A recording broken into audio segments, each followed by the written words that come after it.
ونعوذ بالله من شرور أنفسنا ومن سيئات أعمالنا من يهده الله فلا مضل له وما يضلله فلا هادي له أشهد أن لا إله إلا الله وحده لا شريك له وأشهد أن محمدا عبده ورسوله الذي لا نبي بعده اللهم صل وسلم على نبينا محمد وعلى آله وصحبه أجمعين قال الله تعالى في القرآن الكريم أعوذ بالله من الشيطان الرجيم يا أيها الذين آمنوا اتقوا الله حق تقاته ولا تموتن إلا وأنتم مسلمون أما بعد معاشر المسلمين أوصيكم وإياي بتقوى الله فقد فاز المتقون كما قال الله تعالى Inna akramakum indallahi atqakum. Masyarakat muslimin, sidang jamaah Jumat rahimakumullah. Pada kesempatan kali ini kami mengajak kepada kita semuanya untuk senantiasa meningkatkan, memperbarui dan mengevaluasi iman dan takwa kita. Karena iman dan takwa sajalah sebagai bekal bagi kita menuju keselamatan kehidupan di akhirat, untuk berada di surganya Allah Subhanahu wa taala. Salawat dan salam kita aturkan kepada Allah Subhanahu wa taala, kepada Rasulullah. Semoga senantiasa limpahkan keberkahan dan salawat untuk Rasulullah SAW, agar kiranya kita senantiasa mendapatkan syafaat beliau di yaumil akhirat nanti. Sidang jemaah Jumat rahimakumullah. Pada kesempatan kali ini kami mengajak kepada kita semuanya untuk mengambil iktibar dari fenomena alam atau dari ayat-ayat kauniyah yang telah terbentang sangat jelas dalam kehidupan kita. Untuk itu masyarakat muslimin, pada kesempatan kali ini beberapa ayat yang kami sampaikan berkaitan tentang kondisi negeri kita yang sedang tidak aman-aman saja. Kecuali orang yang hilang akal yang menyebut negeri kita ini aman-aman saja. Kenapa demikian? Maka mari kita perdengarkan firman Allah di dalam surat Al-Isra, surat yang ke-17 ayat yang ke-16. Allah berfirman, A'udzu billahi minasyaitonir rajim. Wa idza aradna an nuhlika qaryatan amarna mutrafiha fafasaku fiha fahaqqa 'alaiha al-qaul fadammarnaha tadmira. Allah berfirman yang artinya, dan jika kami hendak membinasakan suatu negeri, maka kami perintahkan kepada orang-orang yang hidup mewah di negeri itu supaya mereka mentaati Allah. Tetapi mereka melakukan kedurhakaan dalam negeri itu, maka sudah sepantasnya berlaku terhadap mereka perkataan kami. Kemudian kami hancurkan negeri itu sehancur-hancurnya. Di dalam beberapa kitab tafsir menyebutkan yang dimaksud orang-orang hidup mewah adalah para penguasa, para pemimpin, para pengambil kebijakan, para tokoh-tokoh masyarakat, para pejabat-pejabat negara yang mereka ingkar durhaka kepada Allah. Mereka merasa pangkat dan jabatan serta kedudukan dan harta yang mereka dapatkan itu adalah nikmat dari Allah, sementara mereka durhaka kepada Allah. Dengan nikmat yang Allah anugerahkan tetapi mereka mendurhakainya. Nikmat kekuasaan, nikmat pangkat dan jabatan, nikmat sebagai tokoh masyarakat, nikmat pimpinan instansi pemerintah, yang mereka diambil sumpah atas nama Allah, atas nama Tuhan yang Maha Esa, tetapi mereka menginjak-injak sumpah mereka. Ini berlaku bagi negeri mana saja, tidak hanya berlaku bagi negeri Indonesia. Karena ayat-ayat Al-Quran tidak tertuju khusus kepada bangsa Indonesia, tetapi bila perangai bangsa Indonesia tertera seperti apa yang tersifatkan dalam Al-Quran, maka ini renungan bagi kita bersama. Allah menegaskan ketika Allah ingin menghancurkan sebuah negeri, maka Allah berikan nasihat berupa peringatan-peringatan dari para nabi dan para pewaris Nabi yang jujur. Kenapa saya katakan pewaris Nabi yang jujur? Pewaris Nabi adalah para ulama. Dan di zaman sekarang banyak ulama-ulama penjilat yang mengemis kepada kekuasaan demi pangkat dan jabatan harta yang sesaat. Banyak ulama-ulama penjilat yang mendiamkan kezaliman para penguasa, bahkan menyuruh rakyatnya untuk mentaati pemimpin yang zalim. Inilah tipikal ulama-ulama penjilat. Hancurnya sebuah negeri karena dua dedengkot ini. Yang pertama, zalimnya para penguasa dan diamnya para ulama. Allah perintahkan kepada para penguasa, kepada para pengambil kebijakan, anggota parlemen yang kononnya wakil rakyat, tapi mereka hanya mementingkan kelompok partainya saja. Banyak anggota partai politik kedunguan, hilang akal sehatnya. Demi apa? Demi membela partai politiknya. Mereka membuta hati melihat kezaliman-kezaliman yang didukung oleh partai-partai politiknya, yang mereka diam dan membuat kebijakan untuk menghancurkan negeri ini, menguras kekayaan negeri untuk dijualkan kepada orang-orang luar. Demi apa? Demi kekayaan keluarganya, demi kekayaan kroninya, demi kekayaan anak keturunan, dan demi kesejahteraan partai politiknya. Allah perintahkan orang-orang yang mendapatkan amanah sebagai penguasa, pemimpin, apakah raja, apakah khalifah, apakah presiden, apakah perdana menteri, bagi yang beragama Islam. Ayat ini hanya ditujukan bagi orang-orang yang beragama Islam, agar pemimpin-pemimpin yang berKTP-kan Islam hendaklah menjalankan keadilan dengan mengikuti Al-Quran dan Sunnah. Omong kosong keadilan akan bisa ditegakkan tanpa berpegang teguh kepada Al-Quran dan Sunnah. Bagaimana mungkin sebuah negeri yang berpenduduk muslim tetapi mengadopsi undang-undang dari penjajah? Alangkah bodohnya negeri itu. Negeri berpenduduk muslim, dari pemimpin, pejabat hingga rakyat, tetapi mengadopsi hukum dari para penjajah. Alangkah dungunya negeri itu, masyaallah muslimin. Allah yang maha bijaksana, Allah yang maha mengetahui, Allah yang maha adil telah menurunkan Al-Quran sebagai pedoman hidup kita. Namun mirisnya, banyak orang yang munafik malah mengabaikan Al-Quran. Masyaallah muslimin yang dirahmati oleh Allah, hari ini ayat-ayat kauniyah Allah tunjukkan bahwasanya kehancuran negeri ini diakibatkan musibah bencana sudah sangat nyata. Karena apa? Karena kezaliman para penguasa, para pejabat pengambil kebijakan, yang mereka membuat undang-undang untuk kepentingan orang-orang kaya yang bisa menyogok para pejabat-pejabat negara. Tidak bisa dipungkiri, kecuali orang yang buta mata hatinya tak bisa mengambil itibar dan pelajaran daripada peristiwa ini, masyaallah muslimin. Maka saya nasihatkan kepada para penguasa di negeri manapun. Saya tidak berbicara khusus kepada negeri Indonesia. Saya berbicara melalui forum khutbah Jumat ini. Siapapun para penguasa yang mendengar, takutlah kalian kepada Allah. Ittaqullah haqqa tuqatih.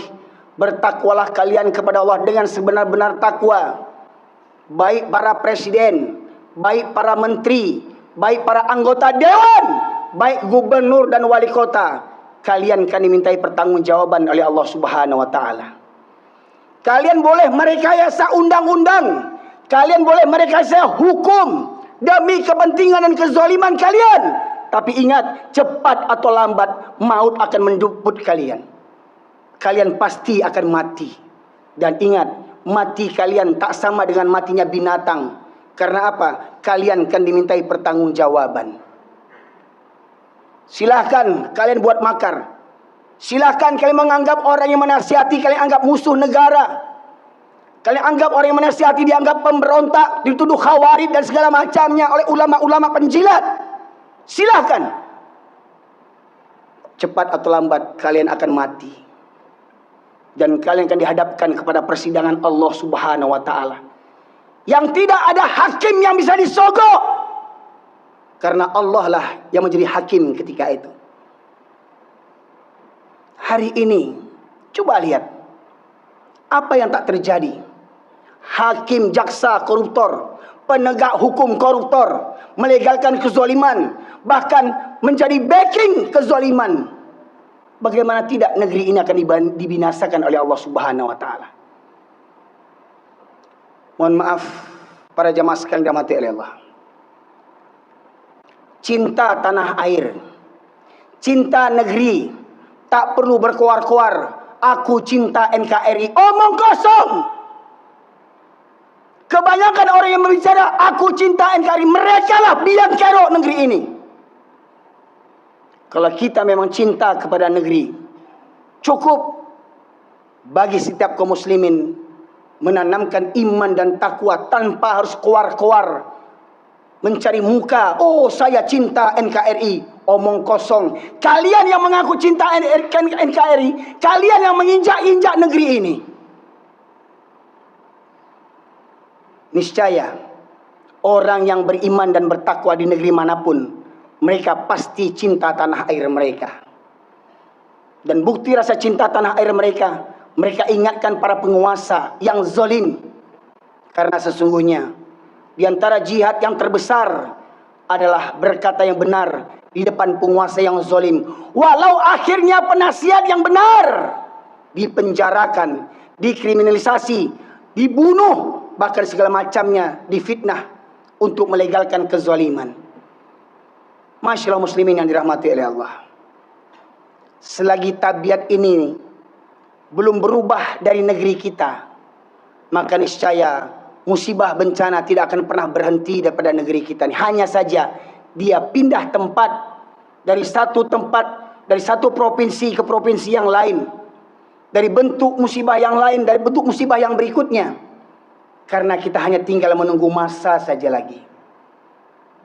Dan ingatlah Allah menegaskan dalam surat Al-Anfal ayat 25, wattaqu fitnatan la tusibanna alladziina zalamu minkum khassah wa'lamu annallaha syadidul iqab.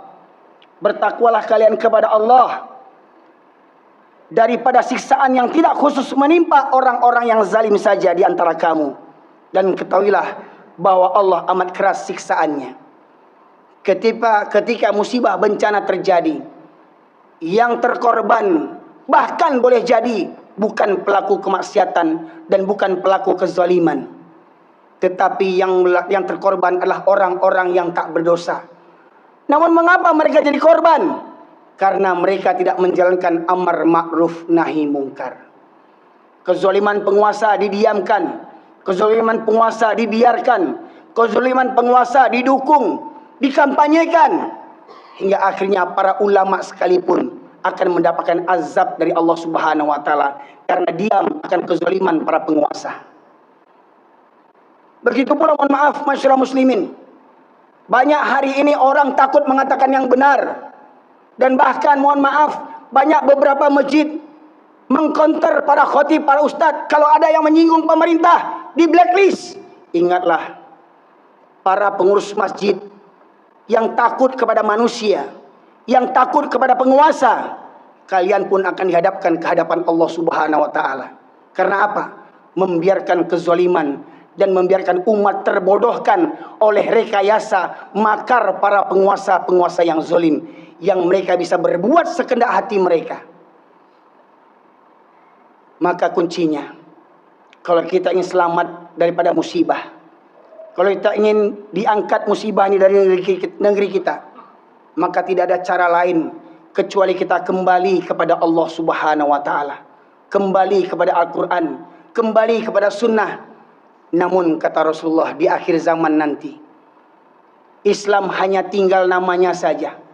Banyak orang-orang berKTP Islam tapi benci dengan syariat Islam.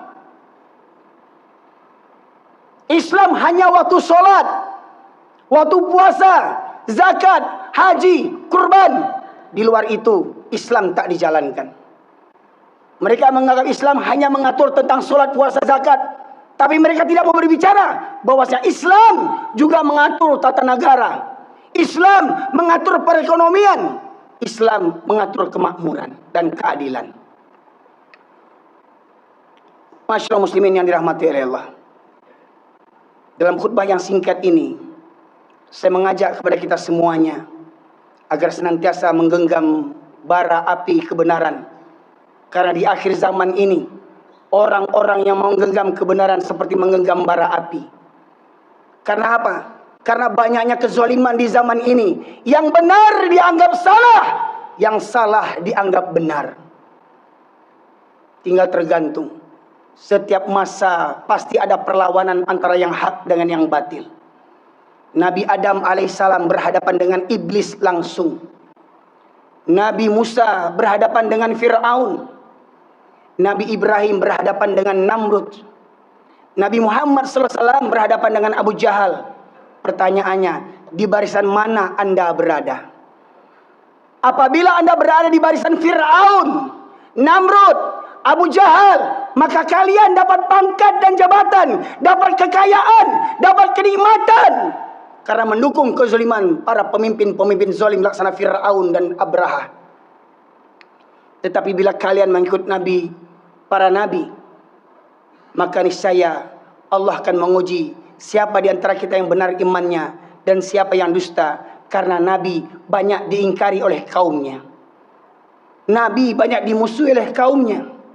Pertanyaannya, kalau benar kita pengikut Nabi, saya sampaikan, jangan bangga, mohon maaf. Wahai para ulama pewaris Nabi, takutlah kalian kepada Allah. Wahai para ulama pewaris Nabi, ittaqillah, takutlah kalian kepada Allah.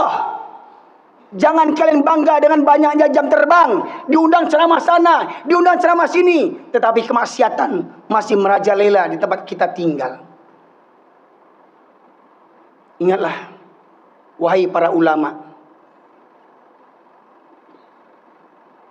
cepat atau lambat kalian akan dimintai pertanggungjawaban oleh Allah Subhanahu wa taala. Bahkan di antara 3 golongan yang pertama dicampakkan ke neraka, satu di antaranya adalah orang yang ahli Al-Qur'an. Dia menghafal Al-Qur'an, dia mengingat Al-Qur'an, dia mempelajari Al-Qur'an, dia memperdalam ilmu Al-Qur'an, tapi hanya untuk gelar sarjananya saja, tidak berani menyampaikan kebenaran. Al-Quran hanya tinggal untuk MTQ dan perhiasan, diperlombakan baca tilawatil Al-Quran, tetapi isinya tak diamalkan. Maka niscaya cepat atau lambat, bukan saya ingin menyumpah, bukan saya akan mendoakan, tetapi mengikut firman Allah Subhanahu wa taala, kalau negeri kita tidak akan berubah, niscaya NKRI pasti akan mati. Fa'tabiru ya ulil albab la'allakum turhamun. اللهم صل وسلم وزد وأعل وتفضل وبارك بجلالك وكمالك على ذل عبادك واصرف عبادك سيدنا ومولانا محمد وصل ولي الله تبارك وتعالى أو كل صحابة رسول الله أجمعين. الحمد لله الذي خلق الموت والحياة ليبلوكم أيكم أحسن عملا وهو العزيز الغفور. أشهد أن لا إله إلا الله وحده لا شريك له وأشهد أن محمدا عبده ورسوله الذي لا نبي بعده. اللهم صل وسلم على نبينا محمد وعلى آله وصحبه أجمعين. قال الله تعالى في القرآن الكريم: أعوذ بالله من الشيطان الرجيم ولو أن أهل القرى آمنوا واتقوا لفتحنا عليهم بركات من السماء والأرض ولكن كذبوا فأخذناهم بما كانوا يكسبون. Allah berfirman yang artinya, kalau sekiranya penduduk negeri-negeri ini beriman dan bertakwa, maka akan kami bukakan pintu berkah dari langit dan bumi. Tetapi penduduk negeri ini mendustakan ayat-ayatku, kata Allah, maka kusiksa mereka, kuhancurkan negeri mereka dikarenakan ulah perbuatan mereka sendiri. Nasihat saya kepada para penguasa, kepada para pemimpin, kepada para pengambil kebijakan, kepada kepala dinas BNPB, Badan Nasional Penanggulangan Bencana, tak perlu banyak risau, tak perlu banyak kerja, tak perlu banyak teori. Tingkatkan iman dan takwa warga Indonesia. Terutamanya kepala bidang BNPB. Tak perlu persiapan ini, rencana persiapan simulasi bencana. Ramaikan masjid, ramaikan kajian Al-Quran. Dan ingat, para ulama, jangan diam akan kezaliman para penguasa. Sampaikan, kalau memang anda seorang tokoh yang sedekah ini, datangi para penguasa, pegang tangannya, nasihati, mau 4 mata, mau 10 mata, mau bermata-mata, atau tanpa mata sekalipun. Karena sesungguhnya, orang yang sudah melihat ayat-ayat terbentang ini, kalaulah bukan karena hidayah Allah Subhanahu wa Ta'ala, maka Allah tegaskan, mereka yang punya hati tetapi tidak digunakan merenungkan ayat-ayat Allah, mereka punya mata tidak melihat tanda-tanda kebesaran Allah, mereka punya telinga tidak mau mendengarkan ayat-ayat Allah, mereka seperti binatang ternak, bahkan lebih sesat daripada binatang. Kalau sudah begini pelajaran kita tak juga mengambil pelajaran, tak juga bertaubat kepada Allah, maka sesungguhnya di negeri ini lebih banyak binatang yang hidup dibandingkan manusia yang punya hati dan iman. Innallaha malaikatahu yusholluna 'alan nabi. Ya ayyuhalladzina amanu shallu wassallimu taslima. Allahumma fil muslimin wal muslimat wal mu'minina wal mu'minat al ahya'i minhum wal amwat innaka qadiyal hajat. Rabbana zalamna anfusana wa illam taghfir lana wa tarhamna lanakunanna minal khasirin. Rabbana la tuzigh qulubana ba'da idh hadaitana wa hab lana min ladunka rahmah innaka antal wahhab. Allahumma fir lana wa liwalidayna warhamhuma kama rabbayana saghira.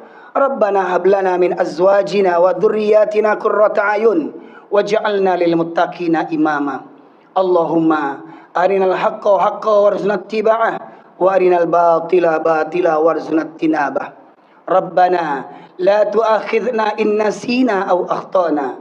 Rabbana wa la tahmil alaina isran kama hamaltahu 'alal ladzina min qablina.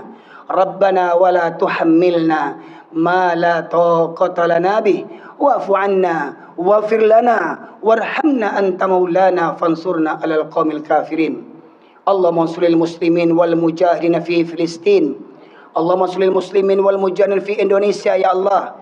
Ya Allah ya Rahman ya Rahim, ampunkan dosa kami selaku bangsa Indonesia ya Allah. Ampunkan dosa para pemimpin kami. Bukakan pintu hidayah dan taubat kepada kami, terutama bagi para pemimpin kami ya Allah. Bukakan pintu hidayah bagi mereka, bukakan pintu taubat kepada mereka. Namun apabila mereka tetap ingkar akan kezaliman mereka ya Allah, musnahkan mereka, hinakan mereka di dunia dan di akhirat ya Allah. Karena sesungguhnya kami tidak rela dipimpin dengan kezaliman. Ya Rahman, Ya Rahim, Engkaulah yang maha mendengar, Engkaulah yang maha adil, Engkaulah yang maha bijaksana. Hanya kepadamulah kami mengadu ya Allah, karena kepada manusia banyak yang khianat kepadamu. Ya Allah, kabulkan doa kami ini. Rabbana atina fid dunya hasanah wa fil akhirati hasanah wa qina adzaban nar. Subhana rabbika rabbil izzati amma yasifun. Wassalamun alal mursalin walhamdulillahi rabbil alamin.